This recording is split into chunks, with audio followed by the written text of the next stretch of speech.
والله من ضمن الديوان أنا برا فوقش كرنت شيء من درباسي وانا ديني ببن حملار رزقار كرنا جه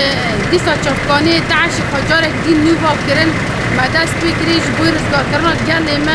گل ما جارک دینه آگ تشتی سر آتی مشان جارک دین دوباری وینه جیان کرن هم سر بیایی محملک دست بکری و هم فاقش کرن هم جبوی براتیا گلان هم شهر دیکن هم جبوی براتیا گلان و کبی دموکراسی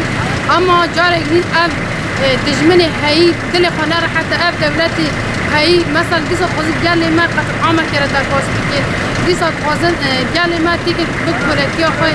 جبروی امجی تجاری به قبول نکن هم جبو نتها دموکراتیک شهر دیکن جبو گل خوی عرب جبو گل خوی سیریان امی هر تیم شهر بکن گل که داره قطرنه در باس به امنوی داره نه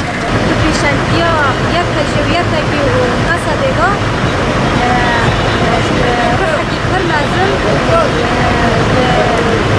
بحكي بحبطيك يعني مش مفرفور أبحى ما يبغى حياة بكردي وإشكالنا عم بيجن حتى داعش ولسار آخر ما خالف الصمتك قال لي ما وجبردك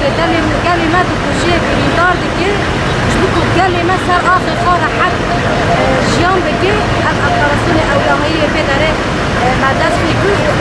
إشياء ما هي عم بيش بجيبتشم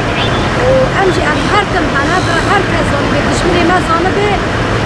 تجاري وين نكاربه قال لي ما وصل بريكس بإيش أم بيشن بريداري بشتم ترى قال لي ماجي بيزانه بأم هرتم كلاكي وانا أم بشتا وانا أم القرصونة وان بيكن ومرارتي معنوياتي كرمازن أم بي حملتنا وأم حياجي سركتني أم بي تدوشين بكم بيك هذا